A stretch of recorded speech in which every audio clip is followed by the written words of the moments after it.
welcome to the We're Doing It Wrong podcast, a production of WDIW Media, hosted by Joseph Pazar and inspired by Michael Slater's book, We're Doing It Wrong, 25 Ideas in Education That Just Don't Work and How to Fix Them. Today we bring you a bonus episode. David Slater previews the beginning of his book, and then after that, right around minute 11 or so, we bring you a short interview we did with two students and their mom, the Serink Family, who took David's book to a local school board meeting and used their allotted time for public comment to read from the book and propose ideas. So we got them on the podcast just to see what they were up to and hear what they have to say about education. Without further ado, I bring you Michael Slater's book preview. We're Doing It Wrong. 25 Ideas in Education That Just Don't Work and How to Fix Them by Michael Slater. Forward. This book will be misunderstood. Everyone blames teachers. It's one of our favorite national pastimes. Students blame them, parents blame them, administrators blame them, politicians blame them. Teachers are incompetent. They are unfair. They are uncaring. Their standards are too low. Their standards are too high. They are sexist. They are racist. They are overpaid, lazy, predatory, agenda-driven brainwashers in it for the excessive vacation time and healthcare benefits. No profession is more unfairly maligned. And what have we here? Yet another teacher-bashing screed about how educators are doing it wrong? No. This book is not meant to bash teachers. I am a writer, but I'm also a full-time teacher. I know firsthand that the vast majority of us do our very best every single day. We put in untold, unpaid hours under sometimes appalling circumstances, often not only thanklessly, but in the face of bogus and insulting charges like those listed above. But that does not mean our profession isn't riddled with bad ideas that make an already difficult job even harder. These bad ideas come from parents, policymakers, administrators, and yes, even teachers, but also from the very nature of our ill-conceived education system itself. Regardless, these problems must be faced head-on if faith in our most precious institution is ever to be restored. In this book, I attempt to do my small part to help make that happen. Disclaimer.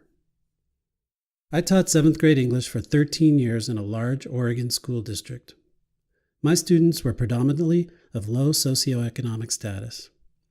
I then moved to an option public high school that actively recruited students not succeeding in the comprehensive programs.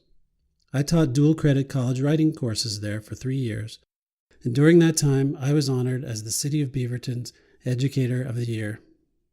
I now teach English to 7th and 8th graders in a gifted and talented program in a large Nevada public school system. I have a BA in organizational psychology, a master's in teaching, and another in English. So while my experience may not be the world's broadest, I've been around long enough now to see all manner of education reform ideas come and go, and come back again, often repackaged with new names. In this book, I argue that there are 4 primary reasons bad ideas find their way into our classrooms, and then present 25 prime examples followed by solutions. But this is not a doctoral thesis. While some research is cited, my arguments are based primarily on observations made during my many years in the classroom. This is only partly because I am not a researcher. Mostly it's because, while I respect research, especially surveys of research, and believe it deserves a seat at the table, I challenge the idea that it is the only seat at the table. After all, it's not difficult to find equally important studies with opposite findings. So when research or reform ideas, which often have no basis in research, contradict the common sense and experience of educators who actually teach, it's not the educators that must be questioned. My goal here is to bring common sense and experience to the table. The critiques and suggestions in this book are meant to spur further investigation should you find them compelling enough, and I'm confident that you will. For example, the one about merit pay, an idea which seems reasonable in theory, but in practice would backfire spectacularly. And the one about class size, how it doesn't matter that some studies show it doesn't matter, since they ignore what they can't measure. I don't count myself among the legions of alarmists who claim our public schools are raging grease fires, especially given the monumental task they are expected to accomplish. However, I'm pretty sure that regardless of your political persuasion, you already agree that they can be drastically improved, that they must be drastically improved. It's my best hope that this little book might help us find some critical places where we can begin that process.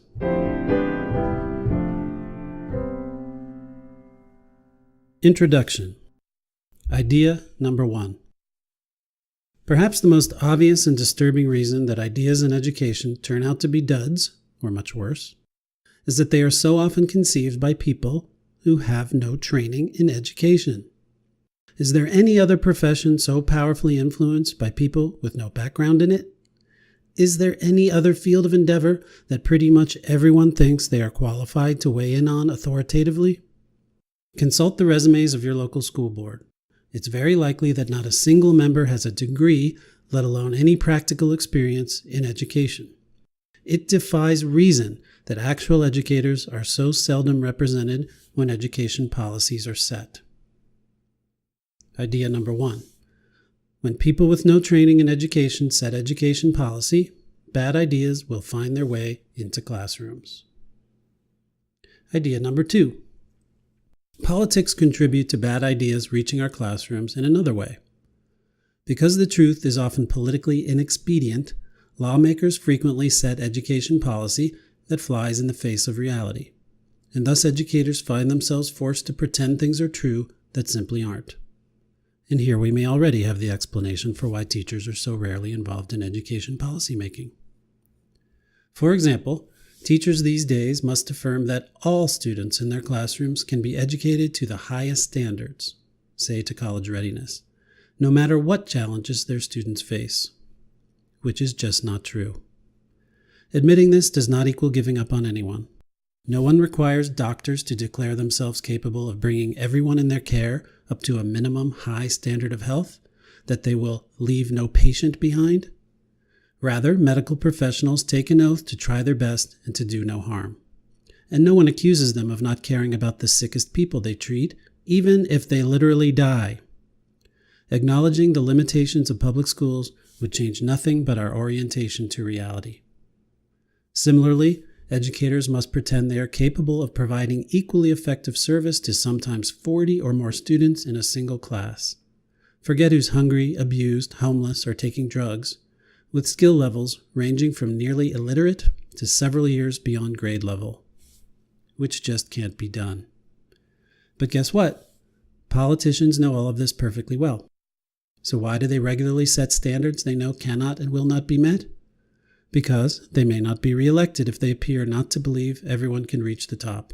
Because in America, we believe everyone can reach the top no matter what.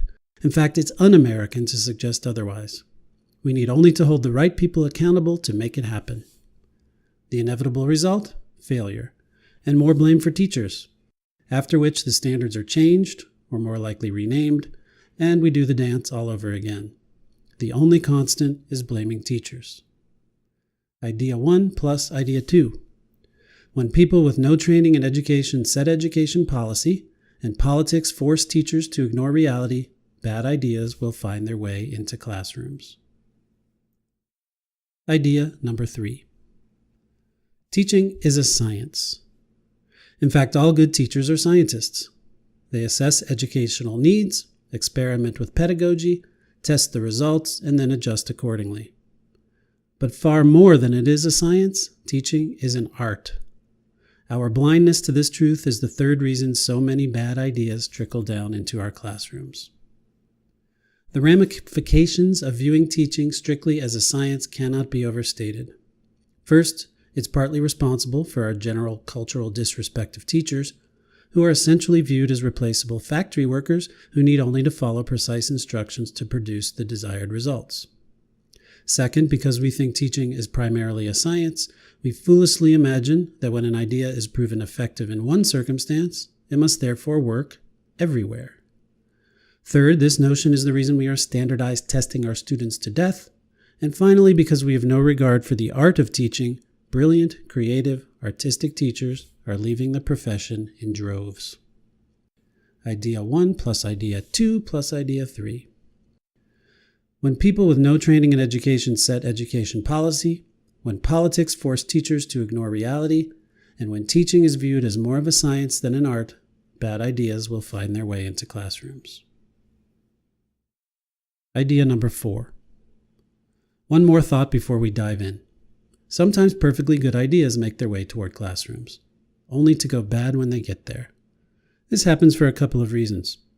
Most great education ideas are complex, despite the catchy, oversimplified packaging they usually get.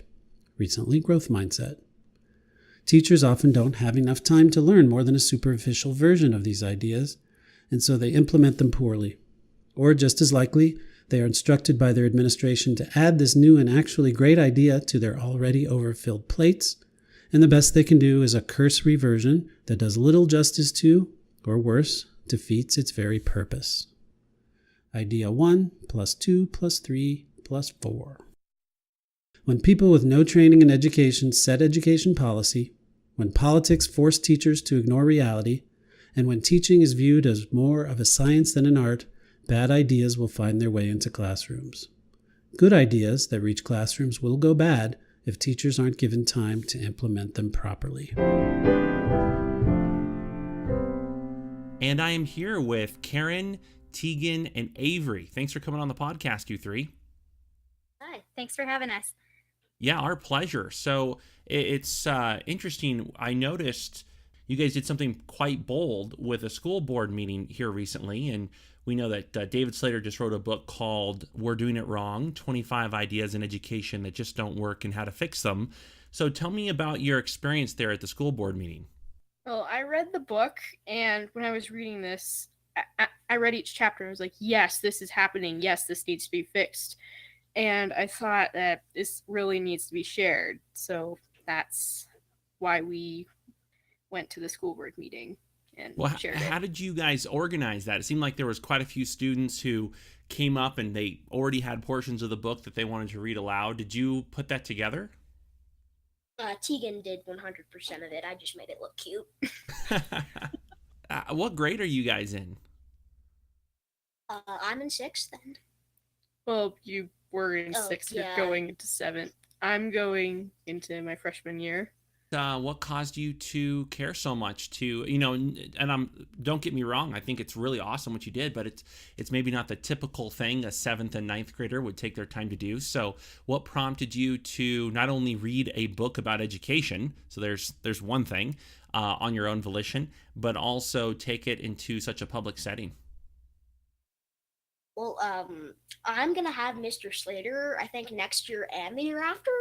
So reading his book would make me seem nicer to him.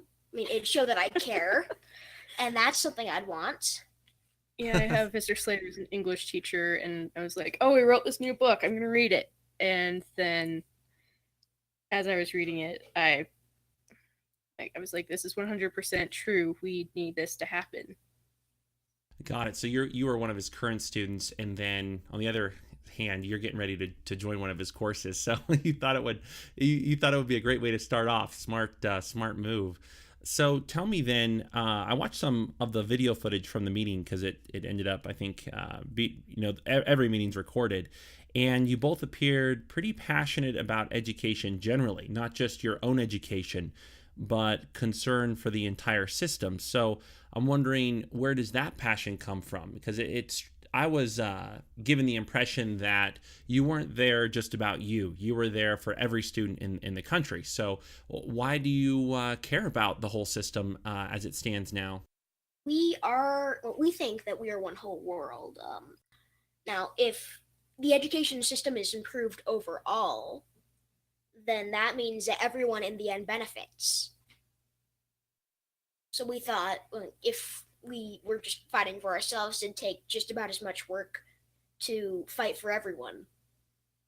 Specifically, though, what do you think's working well right now in public education, and what can we improve? And I'm especially curious to hear your views on that, because I think you have the most important perspective, that of a student. So what's going well for you in your own experience, and what do you kind of look around and go, "Gosh, I wish everybody did this thing better"? Well, first thing that comes to mind for I think both of us is project-based learning. We're both in a GT program, and project-based learning is a major part of our education where do we do giant assignments, big projects that we spend a lot of time working on, and that allows us to get a really deep understanding of a subject, and that's one of my favorite ways to learn. I love doing that, and I think that project-based learning should be something not exclusive to the GT programs that we're in. It should be for everyone because it's a great way to learn. Can you give me an example of what you mean by project-based learning? Well, you read a little background on a subject, or you watch like a video that your teacher shows you about a topic, and then after a couple little assignments that give you some tools that you need to know what you're doing, you have an assignment that ties everything together. For example, in statistics, you learn how to analyze data, and then you make your own survey and analyze it. Okay, so you actually go out there and gather data, real data, based on a question you're of your design. And so you think that's something that should be pervasive. Anything else that you'd like to see tweaked with our system generally? And feel free to I know you chose specific portions of the book to read, so I'm wondering if that correlates with some of your suggestion ideas for us in education.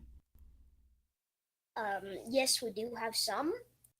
The zombie apocalypse chapter, in which it described how early mornings are not good for the students because it doesn't give them a chance to sleep, and that affects their brain and their developmental stages.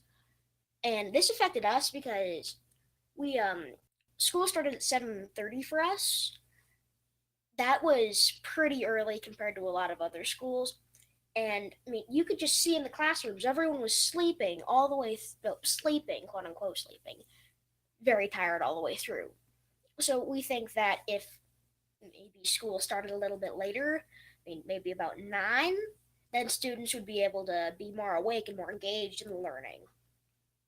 Yeah, and I'm sure there's some teachers out there who would agree readily with you on that. So, what else influenced your choice of what to read aloud? Because I can imagine that must have been an intimidating experience, or maybe not. Maybe you didn't feel intimidated at all. I know I probably would have felt a little bit nervous. So, uh, from what I saw in the video, you guys essentially had pre-chosen passages of the book to read aloud. What went into your choices on which portions to read? Was it just the portions you thought were most important, or the portions you thought you could get read in your time limit? What went into your decision-making process for that? Was a bit of both of that, but for the most part, we let the participants choose the chapter that spoke to them, the thing that they were most passionate about in the book. So, for example, there was one family that was really concerned about the writing crisis. The student did really well in math and science, and he was a GT student, but he still struggled with writing, and to have more of a focus on actual writing in our education would be great. So it was, I think most people chose their own chapters. Some of them, if they didn't really have a particular one in mind, we chose for them, but for the most part, everybody chose what was important to them. Yeah, I know that the writing chapter is one of my favorites too. The writing crisis, just because we don't give people the time necessary to teach writing in its full form. So I was excited to see you guys chose one of those chapters. So how about from your perspective, Karen, as a parent of 2 amazing students? From your perspective, what are we getting right and what are we getting wrong? I love the current GT services that my students are receiving now. I think we're really lucky to have such programs. The teachers are all glad to be there. And I feel that my kids are challenged appropriately. So GT is definitely going right. There's there is a lot to fix, and I think Mr. Slater did an excellent job covering so many things that could be improved in our education system. One in particular is teachers being treated as professionals. I'm not sure if you knew, I was a teacher in a previous life in Canada, and under the North American Free Trade Agreement, school teachers are not considered professionals. So I had to switch careers in order to move to the US with a TN1 visa. So that part of it is very personal to me. Oh, wow. I did not know either of those things. So I just want to make sure I understand what you said. To come to the United States, you needed a profession for the visa to work out well, and teaching was not an option. Is that right? That is correct. Oh boy, we've got more work than I thought. Yes, we do. What did you guys? I wanted to pick your brain. The two students here, Tegan and Avery. What do you think about this idea of age-based education? I think it's his first chapter in the book, and he talks about this notion of placing students basically in the same room, entirely predicated on age, and that might be one of the worst ways to group students. And I'm wondering how you two feel about that. Would it be strange if you were with students who were younger and older than you, or do you think that would work, or what do you think about that?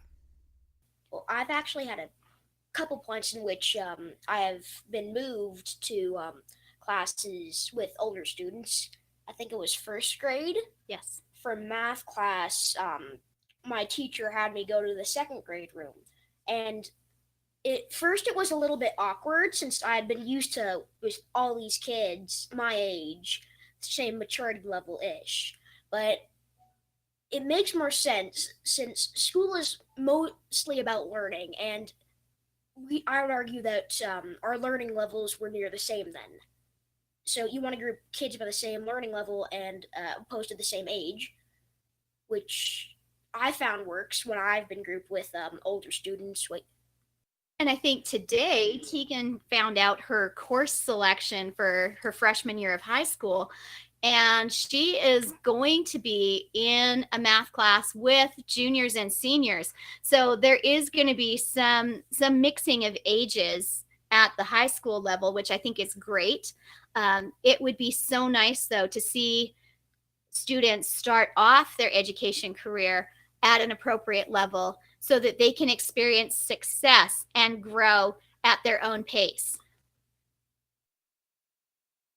Yeah, from the very start. And I wonder, though, how you'd feel if it was, try to imagine if it was flipped around and you found yourself being one of the older students in a class. Would we have to have something in the system to basically cause that to not occur in maybe drastic circumstances, so you don't have a very old kid with a bunch of younger kids feeling out of place? Or do you think it would work just as well as your experiences worked? I think we might have some different opinions about this. I think that just as it was in first grade, I felt extraordinarily awkward at first. I didn't want to talk to anyone. But then I began making friends, and the other people began making friends with me. So I think that might work. But he might need to realize that pardon me, I'm assuming someone's gender. That person, maybe they would focus on some of the things that they're above in, maybe athletics or a different subject. That would be something to make them so that they feel better. Right. Not every student needs to be held back in every class. Everybody is good at something. And so the areas where a student excels, they can take off and fly, and then they can remain back and get the extra help they need in order to succeed in their other classes. Yeah, and it works really similarly in music programs. I was just at an orchestra camp, and they don't group the students by how old they are. Otherwise, you'd have maestros who are only 6 years old playing with beginners at the same age. So they audition the kids before they place them in classes, and this allows people to mingle with people that are older or younger than them, but they're at the same level. So it's a lot easier for communication to happen and for people to work together, and it's just a better experience for everyone. That's a great analogy. I didn't think about the music program. You're absolutely right. That's how they tend to do it.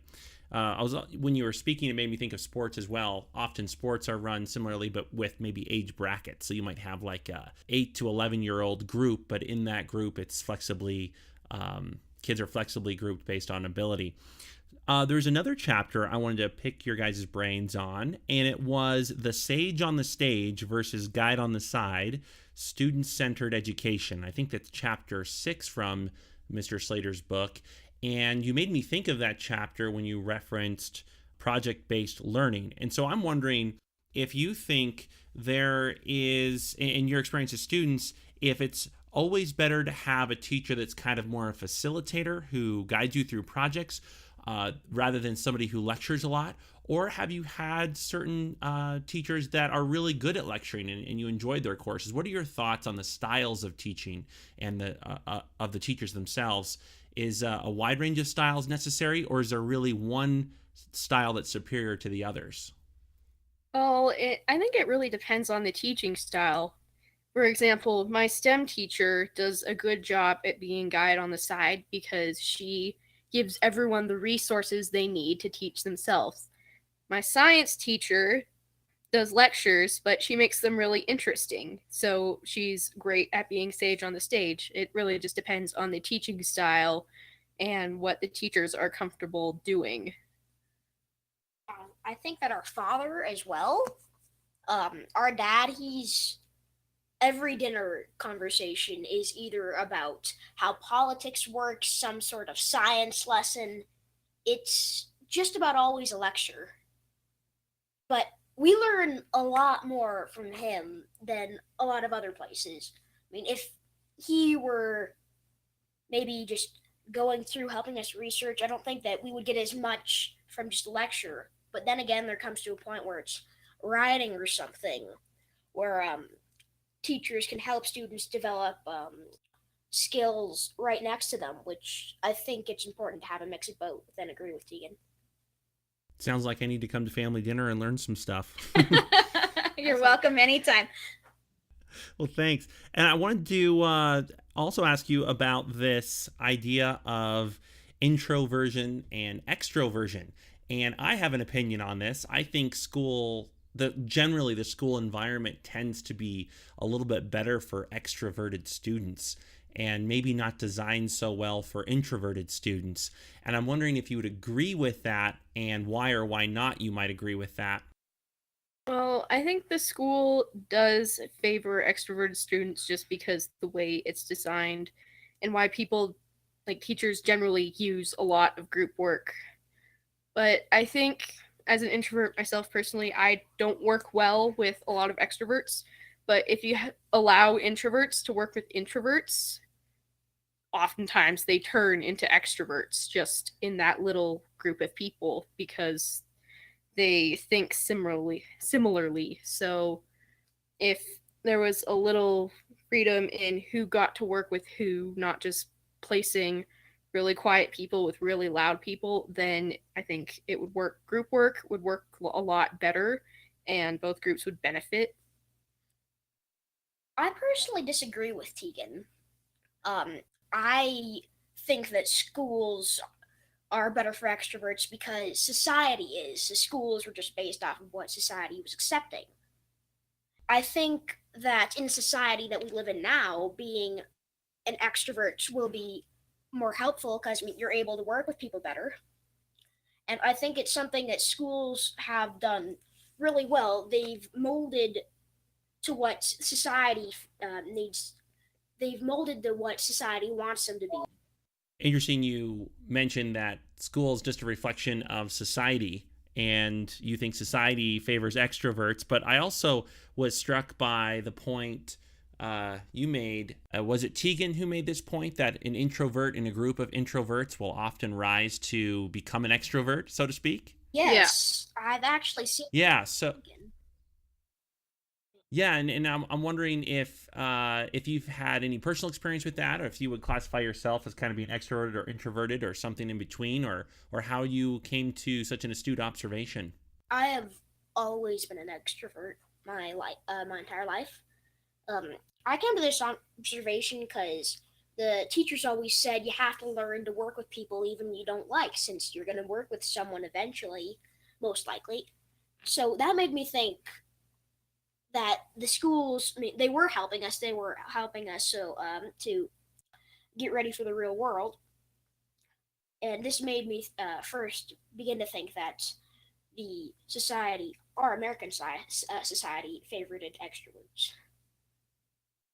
Curious about your views on Mr. Slater's chapter 19, where he talks about the buddy system in modern anti-bullying programs, being students who are in middle school and now going into high school. Very interested in what your experience has been thus far, but even beyond that, what your observations are. There's been a tremendous push as of late to address bullying, and I think that's definitely a good effort. And I'm wondering where you guys are at with that as students, if you feel like there's been progress made on that front. I think that there have been some places where progress has been made, but some places where it's worse. I mean, if Mr. Johnson actually told me about a time when he was in school, and he saw a kid's eye get ruptured because of bullying, and teachers thought that fighting was okay back then. Now, I think that the fighting thing is good to stop. But however, there's a lot of things about saying mean words and being rude to each other. I personally do not like being rude, but I feel as if it's something that you've got to learn how to cope with in the real world. I mean, if someone goes up to you at the subway or whatever and says, "You're an idiot, you look like something impolite," then you can't just go to a teacher and say he called me something rude. You have to learn how to just forget that guy. Yeah, because what's happening, I think, is that teachers and parents are saying that if someone's mean to you, you talk to an adult, the adult will set the other person straight. But when you get older, that's not going to happen because you will be the adult and you'll just have to learn to handle that. So I think instead of teaching kids that in order to get past verbal bullying, you need to go talk to someone first, the kids should just try to ignore them. Well, thank you three so much for coming on. Is there anything else you want to mention about your experience at the school board meeting and reading this Mr. Slater's book? It was good for everyone. I know there were students who have anxiety who summoned the courage to get up and read in front of the group. So that was impressive. Even if we don't make progress with a school district or policy wise, it was a great experience for the students to get up and learn how to use their voice. I know a large part of the GT curriculum for middle school here focuses on who you are and what you stand for, and then how to take a stand. And so this was putting what the students have learned into practice. So it was a great experience for everyone. We're hopeful that higher ups will heed what was said and will take note of Mr. Slater's book, and hopefully some great changes are in store. Yeah, and how could we not be on the right track with such wonderful parents and students advocating for education? And again, a middle school students at the time reading a book about education and taking it to the school board. That's pretty phenomenal. So thank you three so much for your time today. I really appreciate it. Thank you, Joe. No problem. Thanks. Thank you for listening. If you like what you hear, there are several ways you can support our work. First and foremost, you can subscribe to our podcast via iTunes Podcast, Google Play, Stitcher, SoundCloud, or just using our RSS feed. And giving us reviews helps more than you think. If you want to provide direct support, we have a support tab on our main page, we'redoingitrong.com, that links to our Patreon account. Patreon's a neat system that allows you to pledge a dollar amount per episode produced and set a monthly maximum. So you only pay when you get new content you love. But most importantly, we just appreciate your listenership. Thank you.